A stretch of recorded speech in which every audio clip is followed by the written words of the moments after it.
Sharma sir, बार बार मुझे ये नाम से इसलिए बुलाना पड़ रहा है, दो विनोद हैं दरअसल मेरे प्रोग्राम में। अब हफ्ते भर बाद बुलाइए पूरे नाम से। हाँ विनोद जी, अब हफ्ते भर बाद तो जो होगा शर्मा जी कह दीजिए। हाँ वो अब हफ्ते भर बाद तो जो होगा, खैर उसके लिए तो एक हफ्ता भर इंतजार करना पड़ेगा। लेकिन आज की तारीख में ये गुरुत्वाकर्षण का जो नियम है, ये कितना आम आदमी पार्टी पर एप्लीकेबल है? देखिए भाई, मेरे दोस्त मुझसे ज्यादा प्रखर है। विजय त्रिवेदी को पता है कि विस्तारक कहाँ बैठे हुए हैं, क्या काम कर रहे हैं। मुझे उनके बारे में कोई ज्यादा ज्ञान नहीं है, विस्तारकों के बारे में। हाँ। और इसलिए मैं यहाँ पर उनकी महारत को, उनका लोहा मानता हूँ। लेकिन मेरा एक सवाल है विजय से, बड़ी विनम्रता से, मजाक नहीं उड़ा रहा हूँ विजय का, मैं बहुत प्यार करता हूँ इससे। देखिए विजय, आपने कहा कि 1998 में, आपने बोला ना 1998 में क्या वोट परसेंटेज था बीजेपी का? 93 में 93 की बात कर रहे थे विजय त्रिवेदी। 93 to 98, हाँ कितना, क्या वोट परसेंट? 42 लमसम, 42 बोला था ना, 43% था, 42.83। 43% बोला था ना आपने जी, 43% वोट था।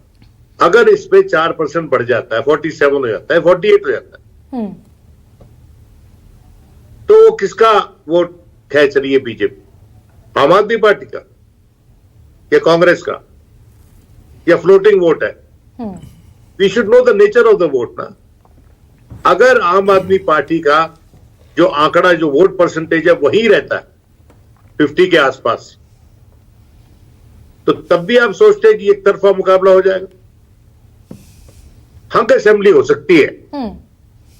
मेरा यह मानना है कि अभी भी ये इलेक्शन जो है ये डिसाइफरेबल नहीं है, इसको अभी डिसाइफर नहीं कर सकते आज की स्थिति में। हाँ, विस्तारक कोई खबर लेके आ रहे हो, खास खबर हो जो हमको नहीं पता, जो विजय को पता है, तो फिर मैं उसका लोहा मानता हूं। यानी कि क्या ये दर्शक ये समझ ले सर कि आज की तारीख में दिल्ली में जो मुकाबला है वो वन साइडेड मुकाबला आम आदमी पार्टी की तरफ नहीं है? भाई अभी तो सबसे बड़ा सवाल यही है ना वोटर के जहन में भी।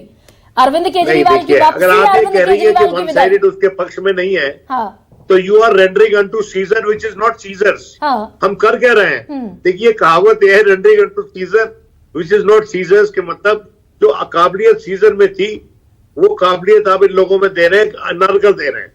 ये लोग, कोई भी इनमें से जूलियस सीजर नहीं है जो इलेक्शन लड़ रहा है। ये बैटल जीतने वाले कोई नहीं है। मैं ये मानता हूं कि अगर कोई इतना साइलेंट हवा चल रही है, जिसके बाद मैंने कई बार कहा है कि मेरे को फुल बॉडी चेकअप करवाना पड़ेगा कि इतनी तेज हवा चल रही थी, मुझे महसूस ही नहीं हुआ कि इतनी तेज हवा चल रही है। आपको क्या महसूस हो रहा है? आपको जो हवा आम आदमी पार्टी के फेवर में चलती हुई महसूस हो रही है?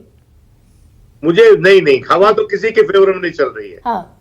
लेकिन एक फिजा है, हाँ। एक फिजा है जो अभी भी आम आदमी पार्टी के पक्ष में है, हवा नहीं है। देखिए मुझे लगता है कि बीजेपी का शोर है, आम आदमी का जोर है अभी भी। अच्छा, अभी आज के दिन, हाँ। अब आज के दिन और 5 तारीख तक क्या फर्क पड़ता है? अभी तो लश्कर उतरेगा, उतर रहा है। लोगों ने बताया मुझे कि एक लश्कर लेके राहुल गांधी जी उतर रहे हैं, और फिर मोदी जी भी आएंगे, जाहिर है मोदी जी भी आएंगे, और अरविंद केजरीवाल भी कमान कसेंगे ज्यादा। तो अभी तो इलेक्शन गर्म होना है, इलेक्शन भी बैठा नहीं है सही तरीके से। तो क्या राकेश शुक्ला फिर वो सब जो 5 साल के कामकाज और विकास और इंफ्रास्ट्रक्चर और चेहरा और बेनिफिशियरी क्लास, ये सब फिर तो बिल्कुल साइडलाइन हो जाता है अगर आखिरी 15 दिन में चुनाव का नतीजा तय होना है तो? गरिमा जी, पूरे देश के विधानसभा चुनाव हो या लोकसभा चुनाव हो, 15 दिन का ही होता है। वो कभी भी 1.5 महीने का चुनाव नहीं होता। उसी 15 दिन के लिए, जैसा आपने बड़ी अच्छी बात कही कि सारे बॉक्स टिक कर रहे हैं अरविंद केजरीवाल जी, वही 15 दिन के लिए वो कोशिश कर रहे कौन सा बॉक्स हमारे लिए फायदेमंद होगा। और राजनीतिक तौर पे जो हवा है वो इतनी थमी हुई है कि इसीलिए सबकी सांस लेने में तकलीफ हो रही, सभी दलों को, केजरीवाल जी को भी हो रही। और 2015-2020 में केजरीवाल जी तो फुल ऑक्सीजन ले रहे थे, दम घुट रहा था भाजपा और कांग्रेस का। क्योंकि कांग्रेस अपने आप को ले गई थी वेंटिलेटर में। लेकिन सांस लेने के लिए इनहेलर का इस्तेमाल कर रहे हैं ना केजरीवाल।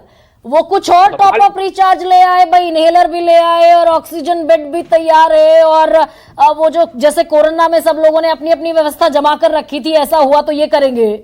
तो केजरीवाल चिट्ठियां भी लिख रहे हैं, हेड ऑन ले रहे हैं बीजेपी से भाई, एमसीडी के कर्मचारी, एनडीएमसी के कर्मचारी, 50% का मेट्रो का किराया और अलावा इसके जाट आरक्षण, ये सारी चिट्ठियां भी तो लिख रहे हैं अरविंद केजरीवाल, सांस लेने के लिए तो लिख रहे हैं। अरविंद केजरीवाल जी सारे राजनीतिक बॉल जो है वो केंद्र सरकार के पाले में डालने का कोशिश कर रहे हैं। कह रहे हैं कि स्टूडेंट को मैं 50% दे रहा हूं, आप भी दीजिए। हम झुग्गी बस्ती पे आप जमीन दे दीजिए, हम झुग्गी बस्ती पे बनाएंगे। तो आप पिछली बार क्यों वायदा किए थे जहां झुग्गी वही मकान, और 50% के भी छात्रों को आपको डिस्काउंट देना है। गरिमा जी, उस समय पर मैं पार्टी कवर कर रहा था, दिल्ली में शीला दीक्षित की सरकार थी, विधायकों ने कहा कि हमको फ्री में मेट्रो पास चाहिए। ई श्रीधरन जी ने कहा कि फ्री नहीं मिलेगा, हम कार्ड दे रहे हैं, दिल्ली सचिवालय उसको रिचार्ज करा के विधायकों को दे दे। केजरीवाल जी को पता है कि इसमें फ्री नहीं मिलने वाला, तो वो सारे बॉल जो है एक एक करके केंद्र के पाले में डाल रहे। कानून व्यवस्था खराब है, उनका विधायक बालियान जेल जाता है मकोका में। तो ये सवाल ये है कि पूरा नैरेटिव चेंज करने का प्रयास कर रहे हैं कि सारा दोष केंद्र सरकार का है, और अपनी निगेटिविटी को माइनस करने का तो प्रयास ये तो होशियार खिलाड़ी हुआ ना भाई विनोद अग्निहोत्री। ये जो केजरीवाल कर रहा है, पहली बार ऐसा हम देख रहे हैं। जनरली ये होता है भाई, बीजेपी पिच तैयार करती है, प्रधानमंत्री नरेंद्र मोदी और अमित शाह एक पिच तैयार करेंगे, और जितने भी विरोधी हैं इंक्लूडिंग कांग्रेस पार्टी, वो सब उस पिच पर आने पर मजबूर होते हैं। दिल्ली में पहली दफा एक नया खेल हो रहा है। अरविंद केजरीवाल हर रोज 12 बजे प्रेस कॉन्फ्रेंस करेंगे, हर दिन वो 2013 वाला चुनावी पुलिंदा लेकर बैठेंगे। 2013 से 2020 तक पिच अरविंद केजरीवाल ने ही तैयार की दिल्ली में, दिल्ली के चुनाव में। देश में मोदी जी तैयार करते हैं, बीजेपी तैयार करते हैं, दिल्ली के चुनाव में अरविंद केजरीवाल ने ही पिच तैयार की है। और इस बार भी वही कोशिश में। मैं एक कुछ आंकड़े दुरुस्त करना चाहूंगा। 1993 में 47.82 वोट परसेंट मिला था बीजेपी को, 43 नहीं, और कांग्रेस को मिला था 34.48%, और जनता दल को मिला था 12.5%। जनता दल के फैक्टर को हम लोग नकार देते हैं। तब बीजेपी की आई थी 49 सीट्स। अगर आज की तारीख में 54% अरविंद केजरीवाल के पास वोट है, आम आदमी पार्टी के पास है, और बीजेपी के पास 38% वोट है, अगर 5% का इजाफा वो कर लेती है, और 5% मान लीजिए पूरा का पूरा खींच लेती है वो आम आदमी पार्टी से, कांग्रेस 4% पे ही रहती है, तो 54 में 5 49 और 39 और 5 44, फिर भी आम आदमी पार्टी आगे रहती है। मतलब ये आंकड़ों के हिसाब से। लेकिन कई बार आंकड़े कुछ होते हैं और परिणाम कुछ होते हैं। Haryana is the best example. नहीं, मध्य प्रदेश 2018 में, Madhya Pradesh is the best example. Himachal का तो आंकड़ों, हिमाचल में हाँ, 1% का भी फासला नहीं था। मैं जो कह रहा हूं कि जो 12.5% 1993 में वोट मिला जनता दल को, वो पूरा का पूरा कांग्रेस का वोट था, और उस वजह से कांग्रेस 17 सीट पे सिमट गई और बीजेपी 49 सीट पे पहुंच गई थी। उसके बाद 1998 में स्थिति बदली, बाइपोलर चुनाव हुआ, कांग्रेस पहुंच गई 52 सीट पर और बीजेपी आ गई 20 से नीचे। तो इसलिए दिल्ली का चुनाव 2 ही बार ट्राइपोलर हुआ है, 1993 में और 2013 में। अगर इस बार बाइपोलर ही होता है तो नतीजों में बहुत ज्यादा फर्क नहीं पड़ेगा। नतीजे फाइनल नतीजों में सीटों पर फर्क पड़ता है, सीटों में पड़ सकता है। ये कह रहे हैं सीटों में 36 के बहुमत के आंकड़े से अरविंद मतलब सीटों में फर्क पड़ सकता है, लेकिन नतीजा जो कुल मिला के है, अगर बाइपोलर हुआ चुनाव, जैसा कि विजय जी कह रहे हैं, या शायद अभी किसने कहा कि बाइपोलर ही चुनाव चल रहा है ना, तो लेकिन अगर ट्राइपोलर होता है, कांग्रेस 12% वाली हद तक पहुंच जाती है जो जनता दल ने काम किया था, तो फिर नतीजे उलट पलट हो सकते हैं। हंग असेंबली हो सकती है क्या राजकिशोर? उलट पलट हो सकते हैं। हालांकि आपने तो बिल्कुल नहीं, हंग नहीं होगी। नहीं, राजकिशोर तिवारी से पूछ रही हूं मैं। आपने तो हालांकि बिल्कुल क्लियर कर दिया कि भाई गुरुत्वाकर्षण का नियम काम करेगा और सीधे पेड़ से एप्पल सेब टूटेगा और जमीन पर गिरेगा। राजकिशोर जी की बात को मैं थोड़ा सा और स्टेबल, ऐसा होता है। राजस्थान में 154 सीटें थी अशोक गहलोत की 1998 में, और जब चुनाव हुए 2003 में तो आ गई 22 सीट पर। ठीक, तो ऐसा होता है। अब ऐसा नहीं राजकिशोर जी, क्यों कह रहा हूँ इसको सीधा मोटे तौर पर ऐसे देख लिया जाए कि भाई 206 से 44 सीटों पर कांग्रेस ऐसे तो नहीं आ गई ना। जब गिरना शुरू हुआ तो लोग कह रहे थे कितना जाएंगे। इसी तरीके से 2004 के लोकसभा चुनाव में भारतीय जनता पार्टी मानकर अपनी सत्ता चल रही थी केंद्र में, क्योंकि उसको लगता था कि यूपी में तो हम 25 से कम जाएंगे नहीं बुरी हालात में, लेकिन 10 सीटों पर चले गए। तो मैं इसीलिए कह रहा हूं कि एक बार जब औरा उतर जाता है, पानी उतर जाता है, और ये बात लोग पता नहीं क्यों नहीं इसको एक्सेप्ट करने को तैयार हैं। अब ये क्या इकोसिस्टम है कि लोगों को ये पता है कि अरविंद केजरीवाल के लिए मुख्यमंत्री बनना जीतने के बाद भी मुश्किल है, और उसके साथ में जो भी उनके साथ में चीजें लगी हुई थी उनका झूठ पूरी तरीके से एक्सपोज हो लेकिन चुका अब था। ये अगर स्थिति ऐसी हो गई कि अरविंद केजरीवाल यहां से विजय त्रिवेदी चुनाव जैसा राजकिशोर तिवारी प्रोडिक्ट कर रहे हैं, अगर ये स्थिति हो गई तो फिर इंडिया ब्लॉक और वो जिस पर बल्ले बल्ले है भाई, अखिलेश यादव भी, शरद पवार भी, और उद्धव ठाकरे भी, और संजय राउत भी, और वहां से ममता बनर्जी भी, सब स्टेक लगा रहे हैं अरविंद केजरीवाल पर, ये भी पलटती हुई दिखेगी क्या फिर इंडिया ब्लॉक? अब वो तो बहुत आगे की बात है कि क्या होगा इंडिया ब्लॉक में, तो हर दिन बदल सकते हैं। हाँ। नहीं, लेकिन एक चीज और मैं जोड़ दूं इसमें कि देखिए अरविंद केजरीवाल आज मजबूत हैं, इसमें कोई शक नहीं है, लेकिन मैं कह रहा हूं चुनाव बदलते कैसे हैं उसमें यह है, यदि 5% वोट उनका बढ़ता है तो एक बड़ा बदलाव होगा। दूसरी बात, एक जो सबसे नहीं, अरविंद केजरीवाल की फ्यूचर पॉलिटिक्स क्या होगी? और दिल्ली तो ऑक्सीजन चेंबर है अरविंद केजरीवाल। यदि आम आदमी पार्टी की सरकार चली गई तो इंडिया ब्लॉक तो छोड़िए, आम आदमी पार्टी के फ्यूचर पर हम लोग बहस कर सकते हैं बाद में।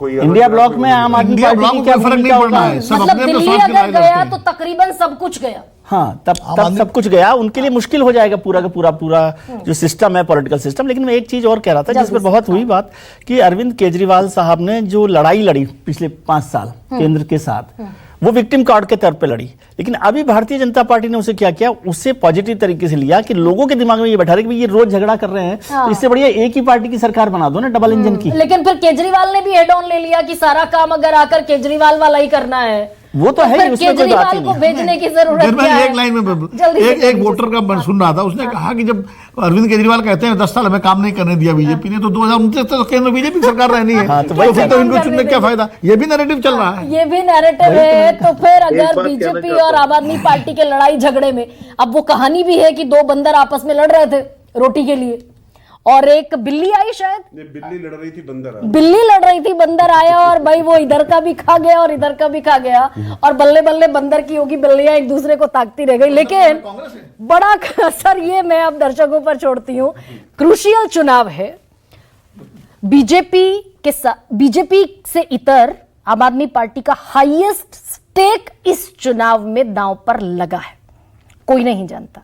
67 और 62 के बाद ये 62 वाला जो ग्राफ है वो कहां जाकर टिकता दिखेगा, और इसी से तय होगा कि स्टेक इस पॉलिटिकल पिच पर बीजेपी को कितना मिलेगा और कांग्रेस को कितना मिलेगा। लेकिन यहां से आप खत्म तो फिर देश से भी वो गोवा, गुजरात और पंजाब, ये सब चीजें बड़ी साइड की और कमतर चीजें रह जाएगी। सबसे बड़ा सवाल में इतना है।